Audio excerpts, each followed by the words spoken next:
Hi, Convo ഹെൽത്തിന്റെ പുതിയൊരു വീഡിയോയിലേക്ക് എല്ലാവർക്കും സ്വാഗതം. ഇന്ന് നമ്മുടെ കൂടെ ഉള്ളത് ഡോക്ടർ ഭാഗ്യ മാം ആണ്. ക്യോൺബി ഹെൽത്ത് കെയറിലെ മെഡിക്കൽ ഓഫീസറാണ്. ഇന്ന് നമ്മൾ ഡിസ്കസ് ചെയ്യാൻ പോകുന്ന വിഷയം യൂറിക് ആസിഡ്. യൂറിക് ആസിഡിനെ സംബന്ധിച്ച് ഒരുപാട് ആളുകൾക്ക് കൺസേൺ ഉള്ള ഒരു വിഷയമാണ്. പലരും വേദന കൊണ്ട് സഹിക്കാൻ പറ്റാത്ത വേദന കൊണ്ടൊക്കെ പല കേസുകളും നമ്മൾ ക്ലിനിക്കിലേക്ക് വരാറുണ്ട്, ട്രീറ്റ്മെന്റ് നമ്മൾ കൊടുക്കാറുണ്ട്. അപ്പം എന്താണ് യൂറിക് ആസിഡ്?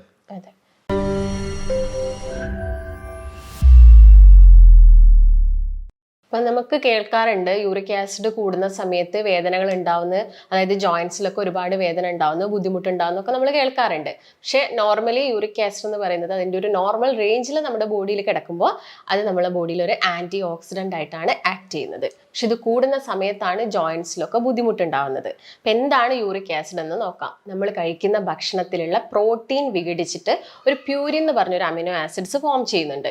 ഈ പ്യൂരിന് പിന്നീട് രാസപ്രവർത്തനം സംഭവിച്ചിട്ടുണ്ട് ഒരു മെറ്റബോളിക് എൻഡ് പ്രൊഡക്റ്റിനെയാണ് നമ്മൾ യൂറിക് ആസിഡ് എന്ന് പറയുന്നത്. അപ്പോൾ ഇതിൻ്റെ ഒരു നോർമൽ റേഞ്ച് നമുക്ക് നോക്കാം. ഇപ്പോൾ ഒരു മെയിൽസിന്റെ കേസ്, അതായത് ആണുങ്ങളൊക്കെ നോക്കുകയാണെങ്കിൽ അവർക്കൊരു 3.5 മുതൽ 7.3 വരെയാണ് ഇതിൻ്റെ ഒരു നോർമൽ റേഞ്ച്. ഇപ്പോൾ ലേഡീസിന്റെ കേസ് നോക്കുകയാണെങ്കിൽ ഒരു 2.6 മുതൽ ഒരു 6 വരെയൊക്കെയാണ്. എന്നാൽ ഒരു 5.9 ഒക്കെ എത്തുമ്പോഴേക്കും ജെൻസിൽ ഈ ജോയിന്റ് പെയിൻ സ്റ്റാർട്ട് ആവാം. അതുപോലെ ലേഡീസിലാണെങ്കിലും ഒരു 5 എത്തുന്ന സമയത്ത് ഈ ഒരു ജോയിന്റ് പെയിൻ സ്റ്റാർട്ട് ആവുന്നത് നമ്മൾ കാണാറുണ്ട്. ഇപ്പൊ ഡോക്ടർ പറഞ്ഞത് വെച്ച് നോക്കുകയാണെന്നുണ്ടെങ്കിൽ നമുക്ക് ആളുകളിൽ യൂറിക് ആസിഡ് വരാനുള്ള കാരണങ്ങൾ ഉണ്ടാവും. ഇപ്പൊ എങ്ങനെയാണ് ഇത് മനസ്സിലാക്കുക, എന്തൊക്കെയാണ് ഇതിന്റെ ലക്ഷണങ്ങൾ, കാര്യങ്ങളൊക്കെ? ഓക്കെ, നോർമലി യൂറിക് ആസിഡ് നമ്മുടെ രക്തത്തിലൂടെ അബ്സോർബ് ആയിട്ട് കിഡ്നി വഴി മൂത്രത്തിലൂടെയാണ് എക്സ്ക്രീറ്റ് ആയിട്ട് പോകുന്നത്. പക്ഷെ ഇപ്പം എന്തെങ്കിലും കിഡ്നിക്ക് അസുഖമുള്ള ആളുകളാണെങ്കിലൊക്കെ ചിലപ്പോൾ എന്താവും, ഇത് എക്സ്ക്രീറ്റ് ആയിട്ട് പോവില്ല, ചിലപ്പോൾ ഇത് ബ്ലഡിൽ കൂടുതലായിട്ട് കാണാം. ഈ ഒരു കണ്ടീഷനെയാണ് നമ്മൾ ഹൈപ്പർ യൂറീസീമിയ എന്ന് പറയുന്നത്. അതുപോലെ തന്നെ ഈ ഒരു യൂറിക് ആസിഡ് ചിലപ്പം ജോയിൻസിലായിരിക്കും പോയിട്ട് ഡെപ്പോസിറ്റ് ആവുന്നത്. അപ്പം നല്ല ശക്തമായിട്ടുള്ള ജോയിന്റ് പെയിൻ അവർക്ക് ഉണ്ടായിരിക്കാം. അല്ലെങ്കിൽ കിഡ്നി ഫംഗ്ഷൻ ടെസ്റ്റ് ഒക്കെ ചെയ്യുന്ന സമയത്ത് ചിലപ്പം ക്രിയാറ്റിനിലൊക്കെ ചേഞ്ചസ് ഒക്കെ കാര്യങ്ങളൊക്കെ നമുക്ക് നോട്ട് ചെയ്യാൻ പറ്റും. അപ്പം എന്തൊക്കെ കാരണങ്ങൾ കൊണ്ടാണ് യൂറിക് ആസിഡ് വരുന്നതെന്ന് നമുക്ക് നോക്കാം. ആദ്യം തന്നെ പറയുകയാണെങ്കിൽ നമ്മളെ ഡയറ്റിൽ വന്നിട്ടുള്ള മാറ്റങ്ങളാണ്. പ്രത്യേകിച്ച് പറയുകയാണെങ്കിൽ റെഡ് മീറ്റ്, നമുക്കത് പ്രത്യേകം തന്നെ പറയണം. കാരണം ഒരുപാട് ആളുകൾ കൂടുതലായിട്ട് കഴിക്കുന്നത് കൊണ്ടാണ് ഇത് വരുന്നത്. അപ്പോൾ അതായത് ഒരു വീക്കിലി ഒരു 1, 2, 3 തവണ നിങ്ങളിപ്പം റെഡ് മീറ്റ് കഴിക്കുന്നുണ്ടെങ്കിൽ നിങ്ങൾക്ക് യൂറിക് ആസിഡ് വരാം. അതായത് ബീഫ്, പോർക്ക്, മട്ടൻ, അതുപോലെ തന്നെ താറാവിറച്ചിയൊക്കെ ഒരുപാട് കഴിക്കുന്ന ആളുകൾ ഇത് കണ്ടുവരാറുണ്ട്. അതുപോലെ തന്നെ ഇതിൻ്റെ കരള്, ലിവർ, അതായത് അതിപ്പം ചിക്കൻ്റെ ലിവർ ആണെങ്കിലും അമിതമായിട്ട് കഴിക്കുന്നുണ്ടെങ്കിൽ ഈ ഒരു യൂറിക് ആസിഡിന്റെ പ്രശ്നങ്ങൾ വരാം. അതുപോലെ നിങ്ങൾ ഈസ്റ്റ് അടങ്ങിയ ഭക്ഷണങ്ങൾ, അതായത് ഇപ്പം പുളിപ്പിച്ച് കഴിക്കുന്ന, വീടുകളിലൊക്കെ നമ്മൾ മാവ് പുളിപ്പിച്ചിട്ട് കഴിക്കാറുണ്ട്. ഇതിൽ നിങ്ങൾ കുറച്ചും കൂടി ഒരു സോഫ്റ്റ്നെസ് കിട്ടേണ്ടിയിട്ട് ചിലപ്പോൾ നിങ്ങൾ എന്ത് ചെയ്യാം, ഈസ്റ്റ് ആഡ് ചെയ്തേക്കാം. അതിന്റെ ഭാഗമായിട്ടും യൂറിക് ആസിഡ് വരാം. അല്ലെങ്കിൽ ഇപ്പം ബേക്കറിയിൽ നിന്ന് വാങ്ങുന്ന ബണ്ണായിക്കോട്ടെ, അല്ലെങ്കിൽ റൊട്ടി, ബ്രെഡ്, ഇതൊക്കെ നിങ്ങൾ അമിതമായിട്ട് കഴിക്കുന്നുണ്ടെങ്കിൽ നിങ്ങൾക്ക് യൂറിക് ആസിഡ് വരാം. അതുപോലെ തന്നെ നിങ്ങളുടെ ഫുഡിൽ ഫൈബർ കണ്ടന്റ് ഉള്ള ഭക്ഷണങ്ങൾ ഒന്നും തന്നെ ഇല്ല, നിങ്ങൾ ഈ റെഡ് മീറ്റ് പ്രോട്ടീൻസ് കൂടുതലായിട്ട് എടുക്കുക.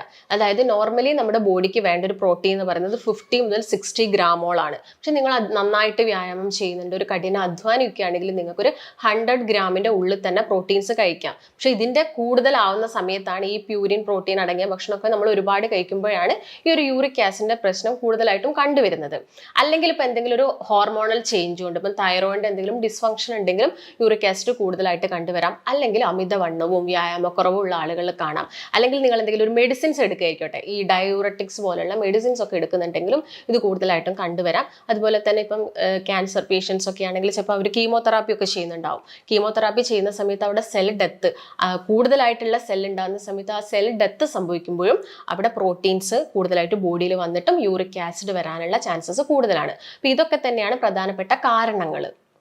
അപ്പൊ ഇതില് ഡോക്ടർ ഡയറ്റ് എന്ന് പറഞ്ഞപ്പോൾ ഡയറ്റ് എന്ന് കേൾക്കുന്ന സമയത്തൊട്ട് ആളുകൾക്ക് എപ്പോഴും ഉണ്ടാകുന്നൊരു മിഥ്യാധാരണയാണ് എന്ത്, ഭക്ഷണം കംപ്ലീറ്റ് ഒഴിവാക്കുക, പട്ടിണിക്കിടുന്ന ഒരു അവസ്ഥ എന്നുള്ളത്. പക്ഷെ അങ്ങനെയല്ല.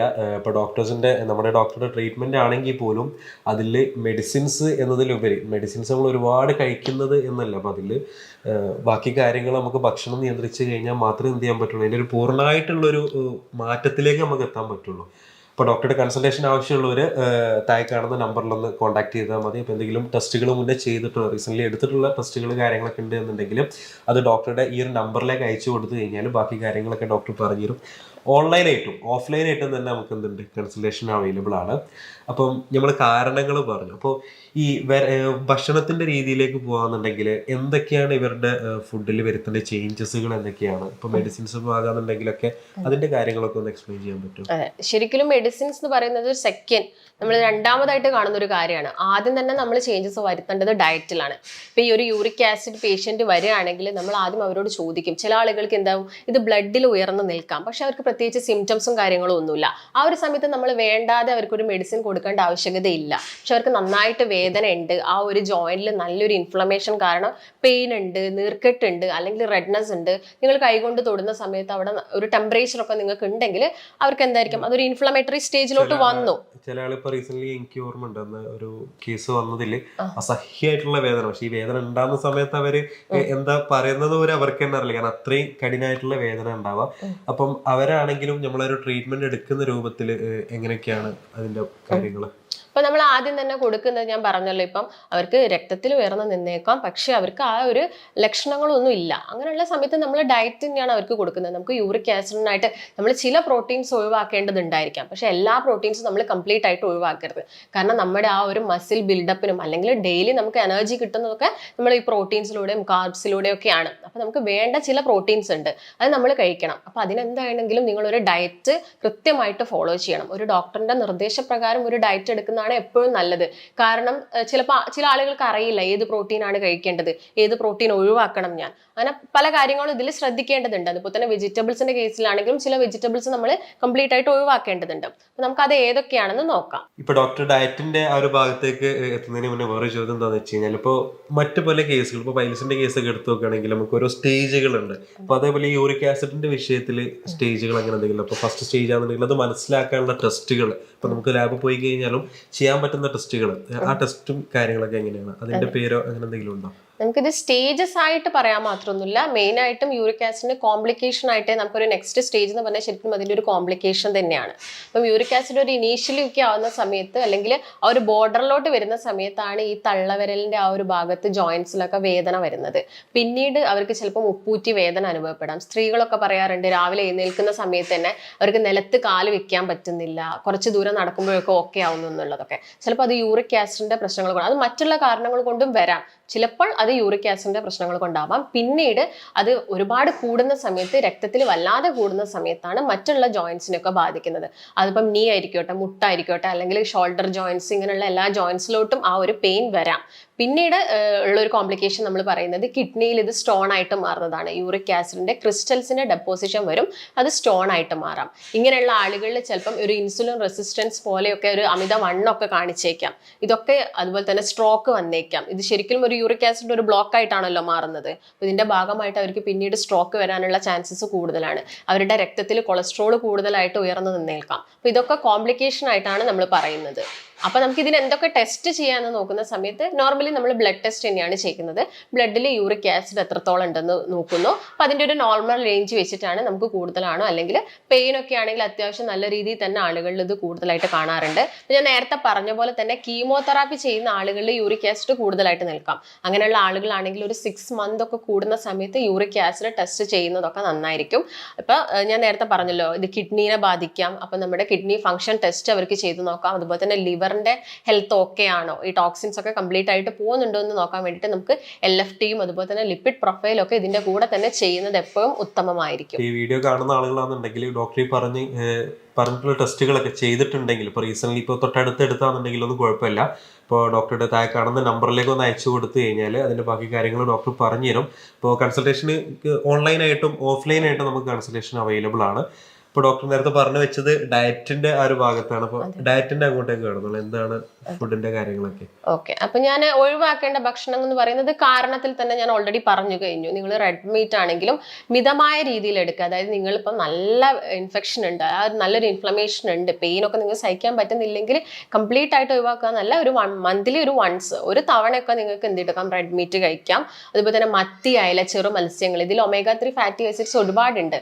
പക്ഷെ അത് ഈ ഒരു പ്രോട്ടീൻ കൂടും, ശരീരത്തിൽ പ്യൂരിൻ പ്രോട്ടീൻസ് കൂടുതലാക്കും. അതുകൊണ്ട് തന്നെ നിങ്ങൾ അതും ഒന്ന് പതുക്കെ കുറച്ചുകൊണ്ട് വരിക. പക്ഷേ അപ്പോൾ അവർ ചോദിക്കുന്ന ഒരു ക്വസ്റ്റ്യൻ ആണ്, അപ്പോൾ നമ്മുടെ ബോഡിയിലോട്ട് omega-3 ഫാറ്റി ആസിഡ്സ് ഒന്നും വേണം. അതിന് പകരം നിങ്ങൾ വാൾനട്ട് കഴിച്ചാൽ മതി. നിങ്ങൾ ഡെയിലി ഒരു 5 വാൾനട്ട് വെള്ളത്തിലിട്ട് വെച്ചിട്ട് കഴിക്കുകയാണെങ്കിൽ ആ omega-3 ഫാറ്റി ആസിഡ്സ് നിങ്ങൾക്ക് കിട്ടും.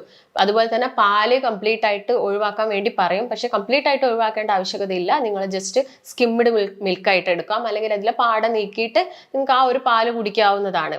അതുപോലെ തന്നെ ഒഴിവാക്കേണ്ട ഭക്ഷണത്തിൽ ഞാൻ നേരത്തെ പറഞ്ഞ പോലെ തന്നെ ലിവറൊക്കെ കംപ്ലീറ്റ് ആയിട്ട് ഒഴിവാക്കാൻ വേണ്ടി നോക്കുക. അതുപോലെ തന്നെ ഈസ്റ്റ് ഒഴിവാക്കുക. ഈ ബ്രെഡ്, ബണ്ണ് അതിൻ്റെയൊക്കെ ഉപയോഗം മാക്സിമം കുറച്ചുകൊണ്ട് വരാൻ വേണ്ടി നോക്കുക. പിന്നെ ശ്രദ്ധിക്കേണ്ടത് എന്തൊക്കെ ഭക്ഷണങ്ങൾ കഴിക്കേണ്ട സമയത്ത് വെജിറ്റബിൾസും ഫ്രൂട്ട്സും ഒക്കെ നന്നായിട്ട് കഴിക്കുക. ഫ്രൂട്ട്സിൻ്റെ കേസ് നോക്കുകയാണെങ്കിൽ വൈറ്റമിൻ സി ഉള്ളത് നമുക്ക് നന്നായിട്ട് വേണം. യൂറിക് ആസിഡ് കുറയ്ക്കാൻ വേണ്ടി അത് സഹായിക്കും. പുളിയുള്ള ഫ്രൂട്ട്സ് ആണ് ഓറഞ്ച്, മുസമ്പി, അതുപോലെ തന്നെ പേരയ്ക്ക, നെല്ലിക്ക, പപ്പായ ഒക്കെ നന്നായിട്ട് പച്ച പപ്പായ കഴിക്കുകയാണെങ്കിൽ അത് കുറച്ചും കൂടി പെട്ടെന്ന് തന്നെ യൂറിക് ആസിഡ് രക്തത്തിലുള്ളത് കുറയ്ക്കാൻ വേണ്ടിയിട്ട് ഹെൽപ്പ് ചെയ്യും. ഈ ഭക്ഷണങ്ങളൊക്കെ നിങ്ങൾ കൃത്യമായിട്ട് ശ്രദ്ധിക്കുക. ഞാൻ നേരത്തെ പറഞ്ഞ പോലെ തന്നെ വെജിറ്റബിൾസിൻ്റെ കേസ് നോക്കുകയാണെങ്കിൽ ഇപ്പം കോളിഫ്ലവറും അതുപോലെ തന്നെ വഴുതനങ്ങയും ഒക്കെ അവരുടെ ഡയറ്റിൽ നിന്ന് കുറച്ച് കാലത്തേക്ക് ഒന്ന് കുറച്ചുകൊണ്ട് വരേണ്ടി വരും, അല്ലെങ്കിൽ ചിലപ്പം ഒഴിവാക്കേണ്ടി വരും. അതുപോലെ അതായത് ഈ ഡയറ്റിൽ നമുക്ക് പ്രത്യേകം ഉണ്ട്, ഒഴിവാക്കേണ്ടതും അതുപോലെ തന്നെ കഴിക്കേണ്ടതുമായിട്ടുള്ള 2 തരത്തിൽ നമുക്ക് അതിനെ ഡിവൈഡ് ചെയ്തിട്ട് വേണം ആ ഒരു പേഷ്യന്റിന് ഡയറ്റ് കൊടുക്കാൻ വേണ്ടിയിട്ട്. പക്ഷേ ഒരു ഡയറ്റ് എന്ന് പറയുമ്പോൾ തന്നെ ആളുകളായിരിക്കും ആ ഒരു ഭക്ഷണം പൂർണ്ണമായിട്ട് ഒഴിവാക്കുന്നത്. പക്ഷെ നല്ല കൊഴുപ്പ് അതേപോലെ തന്നെ നല്ല പ്രോട്ടീൻസ് അടങ്ങിയത് എന്ത് ചെയ്യാം, നമുക്ക് കൂടുതലായിട്ട് കഴിക്കാം. അപ്പോൾ ഇന്ന ഭക്ഷണം കഴിക്കുക എന്നുള്ളതല്ല, നമുക്ക് വിശപ്പ് മാറാന്നുള്ളതാണ്. അപ്പോൾ ആ ഒരു രോഗം മാറുന്ന ആ ഒരു ടൈമിൽ എന്ത് ചെയ്യാം, നമ്മൾ ഇത്തരം കാര്യങ്ങളൊക്കെ ശ്രദ്ധിക്കുക. ഇനിയിപ്പോൾ നമ്മൾ അതിൻ്റെ ഒരു ട്രീറ്റ്മെന്റിന്റെ ഭാഗത്തേക്ക് പോകുകയാണെന്നുണ്ടെങ്കിൽ എങ്ങനെയാണ് ഡോക്ടർ നമുക്ക് ഇതുവരെ വന്നിട്ടുള്ള കേസുകളിലൊക്കെ കൊടുത്തിട്ടുള്ള ട്രീറ്റ്മെന്റ് എങ്ങനെയാണ് അത് രോഗം മാറിയിട്ടുള്ളത് എങ്ങനെയാണ്? ഓക്കെ, നമ്മുടെ ക്ലിനിക്കിൽ ഇപ്പം ഒരു 2 പേഷ്യൻസ് വന്നിട്ടുണ്ടായിരുന്നു. അവർ ഒരുമിച്ചായിരുന്നു വന്നിട്ടുണ്ടായിരുന്നത്. ഒരാൾ എബ്രോഡ് ആയിരുന്നു, പുറത്ത് വർക്ക് ചെയ്യുന്ന ഒരാളായിരുന്നു. അപ്പം ആൾക്ക് യൂറിക് ആസിഡ് അത്യാവശ്യം നല്ല രീതിയിൽ തന്നെ കൂടുതലായിരുന്നു രക്തം ബ്ലഡ് ടെസ്റ്റ് ചെയ്ത സമയത്ത്. അപ്പം പുറത്ത് വർക്ക് ചെയ്ത സമയത്ത് ആൾ പറയുന്നത് കൂടുതലായിട്ടും ആൾ കുബൂസ്, ഈ ബ്രെഡ് ഇങ്ങനെയുള്ള ഭക്ഷണമൊക്കെ ആയിരുന്നു കഴിച്ചത്. എന്താണെങ്കിലും അതിൽ ഈസ്റ്റും കാര്യങ്ങളൊക്കെ ഉണ്ടായിരിക്കും. പിന്നെ പ്രോട്ടീനും, അതായത് ശരീരത്തിന് വേണ്ടതിലും കൂടുതലായിട്ട് ആൾ പ്രോട്ടീനും കഴിച്ചിട്ടുണ്ടായിരുന്നു. അത്യാവശ്യം നല്ല രീതിയിൽ ആൾക്ക് ഇൻഫ്ലമേഷൻസും കാര്യങ്ങളും ഉണ്ട്, പെയിനും ജോയിന്റിന് പെയിനും ആ റെഡ്നെസ് ഒക്കെ നമുക്ക് കാണാമായിരുന്നു. അപ്പൊ ആ ഒരു കേസിലാണെങ്കിൽ നമുക്ക് എന്താണെങ്കിലും സ്ട്രിക്റ്റ് ആയിട്ട് ആ ഡയറ്റ് അവർ ഫോളോ ചെയ്തിരിക്കണം. അതിന്റെ കൂടെ തന്നെ നമുക്ക് മെഡിക്കേഷൻസും കൊടുക്കേണ്ടി വന്നു ആ ഒരു കേസിൽ. കാരണം അവർക്ക് അസഹനീയമായ ഒരു കഠിനമായിട്ടുള്ള പെയിൻ ഉണ്ടായിരുന്നു, ഒന്നും ചെയ്യാൻ പറ്റുന്നില്ല. കാല ഒരു ഫ്ലോറിൽ വെക്കുമ്പോൾ തന്നെ അവർക്ക് ഒരു ബുദ്ധിമുട്ടുള്ളത് കൊണ്ട് തന്നെ നമ്മൾ മെഡിക്കേഷൻസും കൊടുത്തു. പക്ഷെ കൂടെ വന്ന ആളായിരുന്നെങ്കിൽ അവർക്ക് രക്തത്തിൽ കൂടുതലാണ്, പക്ഷെ യാതൊരു തരത്തിലുള്ള സിംറ്റംസും ഇല്ല. ഇടയ്ക്കൊക്കെ ചെറിയ രീതിയിലുള്ള ഒരു ജോയിന്റ് പെയിനോ ഒരു ഉപ്പൂറ്റി വേദന അല്ലെങ്കിൽ ആ തള്ളവിരലിന്റെ ഭാഗത്ത് ഒരു വേദനയുള്ളൂ. അപ്പൊ ആൾക്ക് നമ്മൾ കംപ്ലീറ്റ് ആയിട്ട് ഡയറ്റ് മാത്രമേ കൊടുത്തിട്ടുള്ളൂ. നമുക്ക് മെഡിക്കേഷൻസ് കൊടുക്കേണ്ട ഒരു ആവശ്യകത വന്നിട്ടില്ല. അതുകൊണ്ട് തന്നെ 2 പേരിലും നല്ലൊരു വ്യത്യാസം നമുക്ക് കാണാൻ പറ്റി. ഇപ്പൊ നമ്മൾ മെഡിക്കേഷൻസ് കൊടുക്കേണ്ട കേസുകളുണ്ട്, അതേപോലെ തന്നെ ഡയറ്റും മെഡിക്കേഷൻസ് രണ്ടും കൊടുക്കേണ്ട കേസുകളുണ്ട്. അപ്പോൾ ഡയറ്റ് കൊടുക്കുകയാണെന്നുണ്ടെങ്കിൽ ഇപ്പോൾ ജസ്റ്റ് അവർക്ക് ആ ഒരു ചാർട്ട് കാര്യങ്ങളൊക്കെ കൊടുത്തിട്ട് ഇന്നത് ഒഴിവാക്കും ഇന്നത് കഴിക്കുമെന്ന് പറയുകയാണോ, അല്ലെങ്കിൽ എങ്ങനെയാണ് ആ ഒരു ഡയറ്റിന്റെ മെത്തേഡ് എങ്ങനെയാണ്? അതെ, നമ്മുടെ ക്ലിനിക്കിലാണെങ്കിൽ നമ്മൾ കൊടുക്കുന്ന ഡയറ്റ് എന്ന് പറയുന്നത് കൂടെ എന്തായാലും ഒരു ഡയറ്റീഷ്യൻ ഉണ്ടാവും. ജസ്റ്റ് അവർക്ക് ആ ചാർട്ട് കൊടുത്തതിന് ശേഷം ഈ ഡയറ്റീഷ്യൻസ് എല്ലാ ദിവസങ്ങളും കാര്യങ്ങൾ അപ്ഡേറ്റ് ചെയ്യും. അവരിത് കഴിക്കുന്നുണ്ടോ, എത്ര ക്വാണ്ടിറ്റി ആണ് കഴിക്കുന്നത്, ഇതിന് വേണ്ടി ഒരു എക്സസൈസ് അവർ എന്താണെങ്കിലും ചെയ്യണം. ചിലപ്പോൾ അമിതവണ്ണുള്ള ആളുകളായിരിക്കാം, അപ്പോൾ അവർക്ക് ഈ ഒരു കംപ്ലയിൻസ് കൂടാനുള്ള ചാൻസ് കൂടുതലാണ്. അപ്പം അതിന്റെ ഭാഗമായിട്ട് നമ്മളൊരു എക്സസൈസും അവരെ കൊണ്ട് ചെയ്യിപ്പിക്കുന്നുണ്ട്. കൂടെ തന്നെ നിന്ന് ഒരു 1 മന്ത് ഡയറ്റ് അവരെ കൊണ്ട് നമ്മൾ എടുപ്പിക്കുകയാണ് ശരിക്കും ചെയ്യുന്നത്. അതെ, പേഴ്സണൽ ട്രെയിനർ പോലെ തന്നെ നമ്മൾ കൊടുക്കുന്നുണ്ട്. ഡയറ്റിൽ തന്നെ നമുക്ക് ഒബിസിറ്റി, അതായത് വെയിറ്റ് നമുക്ക് ലോസ് ചെയ്യാൻ പറ്റുന്നില്ല. വെയിറ്റ് കൂടുതലുള്ള ആളാണെന്നുണ്ടെങ്കിൽ എനിക്ക് തോന്നുന്നു അങ്ങനെ പേഴ്സണൽ ട്രെയിനർ വെച്ച് ചെയ്യുമ്പോൾ ഒരു ഗുണം എന്താണെന്ന് വെച്ചാൽ നമ്മൾ ജസ്റ്റ് ഒരാൾക്ക് ചാർട്ട് കൊടുക്കുന്ന സമയത്ത് ഭക്ഷണത്തിന്റെ കാര്യം 1-2 ദിവസം അല്ലെങ്കിൽ 3 ദിവസം കറക്റ്റ് പ്രോപ്പറായിട്ട് ചെയ്ത് പിന്നെ അത് ബ്രേക്ക് ചെയ്യുന്ന ഒരു അവസ്ഥ ആളുകൾ സാധാരണ കണ്ടുവരാറുണ്ട്. അപ്പം അതിൽ കൂടി നമുക്കൊരു ഡയറ്റീഷ്യൻ മുഖേന ചെയ്യുന്ന സമയത്ത് നല്ല റിസൾട്ട് ഉണ്ടാവും തോന്നുന്നു. ഡോക്ടർ നേരത്തെ പറഞ്ഞ പോലെ ടെസ്റ്റുകൾ എല്ലാവരും ഒന്ന് ഓർമ്മിച്ച് വെക്കുക, ടെസ്റ്റുകൾ ചെയ്ത് നോക്കുക. കാരണം ആർക്കെങ്കിലും അങ്ങനത്തെ എന്തെങ്കിലും വേദനകളോ കാര്യങ്ങളോ അനുഭവപ്പെടുകയാണെന്നുണ്ടെങ്കിൽ, ഇപ്പോൾ വീട്ടിൽ സ്ത്രീകൾക്കാണെന്നുണ്ടെങ്കിൽ ഉറങ്ങി എഴുന്നേൽക്കുന്ന സമയത്തൊക്കെ കാല് നിലത്ത് വെക്കുമ്പോൾ ഒരു വേദന കുറച്ച് കഴിഞ്ഞ് നടന്ന് കുറച്ച് ചെയ്യുന്ന സമയത്ത് അത് മാറുന്നൊരവസ്ഥ ഉണ്ടാവലുണ്ട്. അപ്പം അങ്ങനത്തെ കേസുകളൊക്കെ ആണെങ്കിൽ ചിലപ്പം യൂറിക് ആസിഡ് കൊണ്ടാവും അല്ലെങ്കിൽ വേറെ എന്തെങ്കിലും കാരണങ്ങളുണ്ടാവും. അപ്പോൾ ടെസ്റ്റുകൾ ചെയ്തിട്ട് എന്ത് ചെയ്യുക, അതിന്റെ റിസൾട്ടുകളോ കാര്യങ്ങളോ കയ്യിലുണ്ട് എന്നുണ്ടെങ്കിൽ താഴെ കാണുന്ന നമ്പറിൽ അയച്ചാൽ മതി. നമുക്കത് ഡോക്ടർ അത് നോക്കിയിട്ട് എന്ത് ചെയ്യും, ബാക്കി കാര്യങ്ങൾ പറഞ്ഞുതരും. കൺസൾട്ടേഷൻ ഓൺലൈനായിട്ടും ഓഫ്ലൈനായിട്ടും നമുക്ക് അവൈലബിൾ ആണ്. അപ്പോൾ ഇന്നത്തെ നമ്മുടെ ഈ ഒരു യൂറിക് ആസിഡിന്റെ ഈ ഒരു ഡിസ്കഷൻ എല്ലാവർക്കും നല്ല രീതിയിൽ ഉപകാരപ്പെടുന്ന ഒരു വിഷയം കൂടിയാണ്. പുതിയൊരു വീഡിയോ ആയിട്ട് നമുക്ക് വീണ്ടും കാണാം. ബൈ.